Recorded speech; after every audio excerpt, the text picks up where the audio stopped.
Hello friends, super magic રસોઈમાં મિત્રો હું આપનું સ્વાગત કરું છું.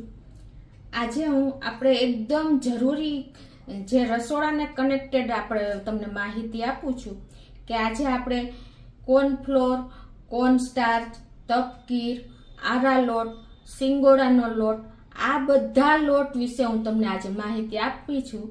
તો તમે ચોક્કસ આ વિડીયો ગમશે મિત્રો. ગમે તો લાઈક કરજો, શેર કરજો અને સબસ્ક્રાઈબ કરવાનું તો ભૂલતા જ નહીં. તો મિત્રો આજે આ 5 પ્રકારના લોટ વિશે તમને આપણે દરરોજ ઉપયોગ થતો જ હોય છે, પણ આપણને મોસ્ટ ઓફ ખ્યાલ નથી હોતો. અને આપણે ફરાળી વાનગીમાં અમુક આપણે કોર્નસ્ટાર્ચ કે કોર્નફ્લોરનો ઉપયોગ કરીએ છીએ, જેને આપણે ફરાળ તરીકે માની લઈએ છીએ અને આપણે ખ્યાલ પણ નથી હોતો. તો આજે એકદમ જરૂરી માહિતી હું તમને આપું છું. જનરલી શું હોય છે કે આ 5 પ્રકારના લોટ જેને આપણે પાવડર તરીકે ઓળખીએ છીએ ને, પરંતુ તે એક પ્રકારનું સ્ટાર્ચ જ છે અને તેના ફાયદા અલગ છે, તેનું નિર્માણ અલગ છે અને તેની બનાવટ પણ અલગ છે. આજે આપણે પહેલા તો કોર્નફ્લોર અને કોર્નસ્ટાર્ચ વિશે ડિસ્કસ કરશું. જે આપણને ખ્યાલ નથી હોતો કે આ લોટ શેના માટે ઉપયોગ થાય છે અને ક્યારે ઉપયોગ કરવાનો. આપણે જનરલી ફરાળમાં જ ઉપયોગ કરી લઈએ છીએ, એટલે એના વિશે આજે હું તમને પહેલા તો માહિતી આપું છું. તો મિત્રો આ બધા લોટ કલરમાં સફેદ જ હોય છે, એટલે કે કોર્નફ્લોર, કોર્નસ્ટાર્ચ, તપકીર, આરા લોટ અને સિંગોડા લોટ આ બધા કલરમાં સફેદ હોય છે અને એની સપાટી પણ લીસી હોય છે. ત્યારે આપણે કન્ફ્યુઝન થાય છે કે આ કયો લોટ છે અને એનો ઉપયોગ ક્યાં થાય છે એ પણ આપણે જાણીએ છીએ, પણ આપણે એમાં પણ કન્ફ્યુઝન થાય છે. તો આજે એના વિશે હું તમને માહિતી આપું છું. તો મિત્રો પહેલા આપણે કોર્નફ્લોર વિશે જાણીએ. કોર્ન એટલે મકાઈ અને ફ્લોર એટલે લોટ. કોર્ન પ્લસ લોટ એટલે કે મકાઈનો લોટ. જે આપણે મકાઈ હોય છે ને એને આપણે દાણાને દળાવીને એટલે કે પાવડર બનાવીને જે લોટ તૈયાર થાય છે ને એને આપણે મકાઈના લોટ તરીકે ઓળખીએ છીએ, જેનો કલર પીળો હોય છે અને એની સપાટી સેજ ખરબચડી હોય છે. અને આનો ઉપયોગ આપણે રોટલા બનાવવામાં, બીજી ઘણી બધી વાનગી બનાવવામાં કરીએ છીએ. જે મકાઈનો લોટ એને આપણે કોર્નફ્લોર પણ કહીએ છીએ, જેને ઇંગ્લિશમાં કોર્ન મેઇઝ પણ કહીએ છીએ અને કોર્ન મિલ ફ્લોર પણ કહીએ છીએ. તો આ કોર્નફ્લોર લોટની મેં તમને આટલી માહિતી આપી કે કોર્નફ્લોર લોટ મકાઈનો હોય છે, મકાઈમાંથી બને છે અને એની પીળા કલરનો હોય છે અને એનો ખરબચડી સપાટી હોય છે, જેને આપણે મકાઈના લોટ તરીકે ઓળખીએ છીએ. તો આટલી તમને માહિતી મેં આપી. હવે આગળ તમને કોર્નફ્લોર અને કોર્નસ્ટાર્ચ વિશે જણાવું છું. તો મિત્રો અત્યાર સુધી આપણે કોર્નફ્લોર અને કોર્નસ્ટાર્ચને અલગ અલગ સમજ્યા છીએ, બરાબર ને? હું પણ એ જ સમજતી હતી કે આ બંને અલગ અલગ છે, કોર્નસ્ટાર્ચ અને કોર્નફ્લોર. અને આપણે એટલા બધા કન્ફ્યુઝ થઈ જતા હતા ને કે આનો આપણે કોર્નફ્લોર અને કોર્નસ્ટાર્ચનો ઉપયોગ આપણે ફરાળી આઈટમમાં કરતા હોઈએ છીએ.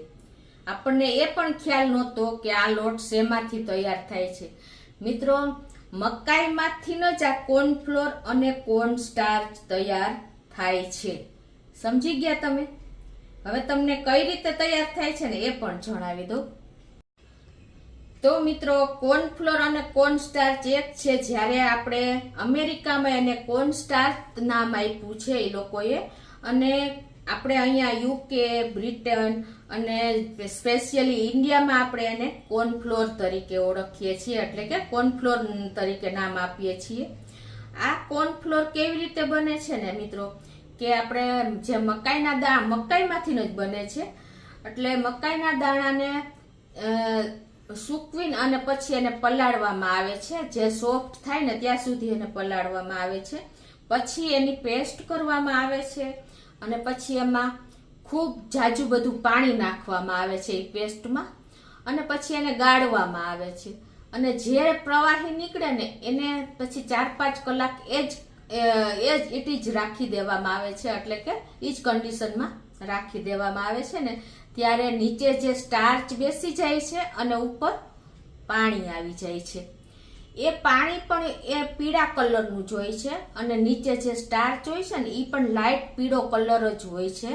તો એ પાણી કાઢી નાખવામાં આવે છે અને જે સ્ટાર્ચ હોય છે ને એને સૂકવી દેવામાં આવે છે અને એ સુકાઈ જાય છે ને ત્યારે એકદમ સફેદ થઈ જાય છે અને એકદમ લીસો થઈ જાય છે મિત્રો, જેને આપણે કોર્નફ્લોર કે કોર્નસ્ટાર્ચ તરીકે ઓળખીએ છીએ. બરાબર, તો આ કન્ફ્યુઝન પણ તમારું દૂર થઈ ગયું હોય છે. તો હવે તમે જાણી લેજો કે આનો આપણે ફરાળ તરીકે ઉપયોગ થાય કે નહીં. મકાઈ એક અનાજ જ છે જેથી એનો ફરાળ તરીકે ઉપયોગ થાય નહીં, કેમ કે મકાઈમાંથી જ કોર્નફ્લોર અને કોર્નસ્ટાર્ચ બને છે મિત્રો. તો ખાસ તમે આ નોટ કરજો. હવે મિત્રો હું તમને આરા લોટ અને તપકીર વિશે માહિતી આપું છું. જે બંને નામ અલગ છે પણ આપણે પણ અલગ જ સમજીએ છીએ. બરાબર ને, હું પણ અત્યાર સુધી આને અલગ જ સમજતી હતી, પણ જ્યારે મેં સર્ચ કર્યું ને ત્યારે મને નોલેજ મળ્યું કે આ બંને એક જ લોટ છે, તપકીર અને આરા લોટ. આ કન્ફ્યુઝન હવે તમારું દૂર થશે મિત્રો કે આ લોટ કોઈ અનાજમાંથી નથી બનતો, પણ એ એક પ્રકારના વૃક્ષમાંથી બને છે અને આ વૃક્ષ હજારો વર્ષ પહેલા, 10,000 વર્ષ પહેલા અમેરિકામાં થયું હતું અને એના જે રૂટ એટલે કે મૂળિયા થડમાંથી આ લોટ બને છે અને જેનો ઉપયોગ આપણે ફરાળ તરીકે કરી શકીએ છીએ. બરાબર ને, હવે તમને આરા રૂટ વિશે પણ થોડીક માહિતી આપું કે આ નામ કેવી રીતે પડ્યું. તો આરા રૂટ એટલે આરા એટલે એરો, એરો અને રૂટ પ્લસ મૂળિયા. આરા ઉપરથી, એરો ઉપરથી આરા અને રૂટ ઉપરથી જે થડના વૃક્ષના મૂળિયા છે એ ઉપરથી એનું નામ પડ્યું છે. એટલે કે હજારો વર્ષ પહેલા જે આપણા ઇતિહાસમાં આપણે જોયું જ છે કે જે તીર છોડતા ને તો એમાં ઝેર લગાવીને અને તીર છોડતા એટલે આખા શરીરમાં પ્રસરી જતું. ત્યારે આ જે આરા રૂટ નામનું વૃક્ષ છે ને એના રૂટમાંથી પાવડર બનાવીને એનો ઉપયોગ કરતા એટલે માણસોનું ઝેર શરીરમાંથી બહાર નીકળી જતું. આટલી આપણને માહિતી મને મળી છે મિત્રો. પ્લસ જે 10,000 વર્ષ પહેલા અમેરિકામાં આ વૃક્ષ થયું હતું અને ધીમે ધીમે આપણે ઇન્ડિયામાં પણ આવી ગયું છે અને કેરળમાં એની ફૂલ ખૂબ પ્રમાણમાં ખેતી થાય છે અને એના રૂટ એટલે કે થડનો ઉપયોગ આપણે પ્રોસીજર કરીને આરા લોટ તરીકે ઉપયોગ કરીએ છીએ. આ આરા રૂટનો ઉપયોગ આપણે જે કરીએ છીએ ને તપકીરનો, એ પણ આ જ પ્રોસીજરથી થાય છે. જે રીતે આપણે કોર્નફ્લોર કે કોર્નસ્ટાર્ચ બને છે ને એ જ રીતે કે એ જે એના રૂટ્સ હોય છે ને એને સૂકવીને અને એનો પાવડર બનાવવામાં આવે છે અને એ પાવડરમાં ફૂલ પાણી નાખી દેવામાં આવે છે અને પછી એને ગાળી અને એને ઈ જે ઘટ લિક્વિડ નીકળે છે ને એને પણ 4-5 કલાક રાખી દેવામાં આવે છે અને ઉપરનું પાણી કાઢીને અને જે નીચે સ્ટાર્ચ હોય છે ને એને સૂકવી દેવામાં આવે છે અને સુકાઈ જાય છે ને એને આપણે આરા લોટ કે તપકીરનું નામ આપીએ છીએ મિત્રો. અને આનો ઉપયોગ આપણને ખ્યાલ જ છે કે આપણે પેટીસ બનાવવામાં કે કોઈ પણ સોસ કે સૂપ ને ઘટ બનાવવામાં, આઈસ્ક્રીમ બનાવવામાં બધે કરીએ છીએ. ફરાળ તરીકે આનો ઉપયોગ થઈ શકે છે. ટૂંકમાં આ આરા લોટ અને તપકીર બંને એક જ છે. જે આપણું કન્ફ્યુઝન મેં તમને દૂર કર્યું છે મિત્રો. જેમ કે આપણે એને નામ અલગ અલગ છે પણ વસ્તુ એક જ છે. કેમ કે મરી અને તીખા, જેને આપણે મરી પણ કહીએ છીએ અને તીખા પણ કહીએ છીએ, પણ હકીકતમાં વસ્તુ તો એક જ છે.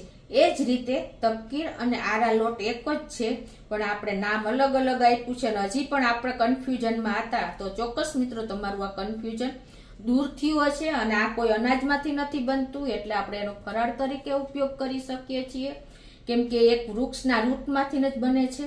ખાસ તમને આ માહિતી મારી ઉપયોગી થશે મિત્રો. તો હવે આપણે આગળ જોઈએ સિંગોડા વિશે.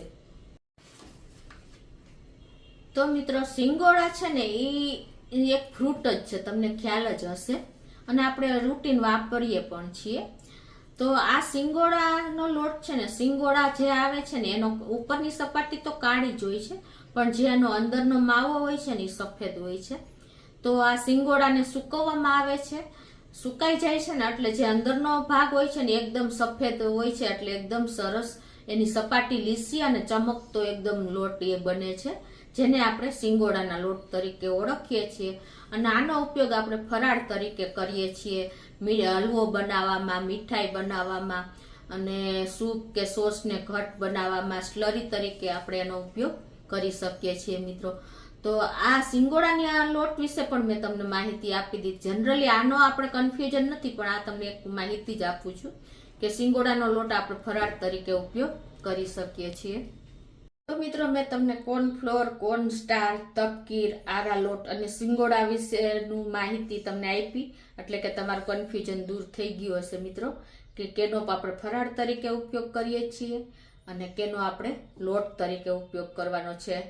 તો હવે વાત રહી મિત્રો, તમને એક એક્સ્ટ્રા માહિતી આપું છું કે આપણે અત્યાર સુધી આપણને કન્ફ્યુઝન છે કે સાબુદાણા શેમાંથી બને છે, બરાબર ને?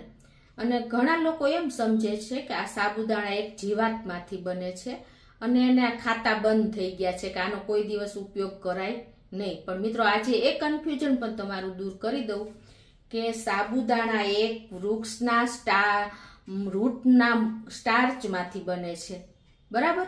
તો એની માહિતી પણ તમને આપી દઉં કે આ સાબુદાણા સ્ટાર્ચ શેનો બને છે કે ટોપિયોકાનો. આ ટોપિયોકા શું છે કે કાસવા નામનું વૃક્ષ છે ને એના રૂટ્સ હોય છે, જે આપણે સક્કરિયા હોય છે ને એ ટાઈપના જ એના રૂટ્સ એટલે કે એનું થડ હોય છે, એમાંથી આ સ્ટાર્ચ બને છે. અને એ સ્ટાર્ચમાંથી સૂકવીને એનો સાબુદાણા બનાવવામાં આવે છે. એટલે કે આ આંધ્રપ્રદેશ, તામિલનાડુ અને કેરળમાં આ કાસવા નામના વૃક્ષની ખેતી કરવામાં આવે છે અને એના જે રૂટ્સ હોય છે ને એને આપણે ટોપિયોકા કહીએ છીએ. તો જે રીતે આરા લોટની પ્રોસિજર થાય છે ને કે એના રૂટ્સને સૂકવવામાં આવે છે, એનો પાવડર કરવામાં આવે છે, એની પેસ્ટ બનાવવામાં આવે છે અને એમાં ફૂલ પાણી નાખીને પછી એને ગાળવામાં આવે છે અને પછી એને 4-5 કલાક રાખીને ઉપરનું પાણી કાઢીને જે નીચે સ્ટાર્ચ હોય છે ને એને સૂકવવામાં આવે છે. અને સુકાઈ ગયા પછી જે આ લોટ બને છે ને એને આપણે ફરાળ તરીકે ઉપયોગ કરીએ છીએ અને એમાંથી આ સાબુદાણા મશીનરીમાં બનાવવામાં આવે છે કે મશીનરીમાં મોતી જેવા દાણા નીકળે છે, જેને આપણે સાબુદાણા તરીકે ઓળખીએ છીએ. તો મિત્રો હવે જે લોકો સાબુદાણા ખાતા નથી અને જેને કન્ફ્યુઝન હતું ને એ પણ મેં આજે તમારું દૂર કરી દીધું છે મિત્રો. તો આપણે આ સાબુદાણાને પણ ફરાળ તરીકે ઉપયોગ કરીએ છીએ, બરાબર ને? તો આજે મેં તમારી બધી લગભગ કન્ફ્યુઝન દૂર થઈ ગયું હશે આ વિડીયો જોઈને મિત્રો. તમને મારો વિડીયો ગમે ને તો લાઈક કરજો, શેર કરજો અને મિત્રો સબસ્ક્રાઈબ કરવાનું પણ ભૂલતા નહીં.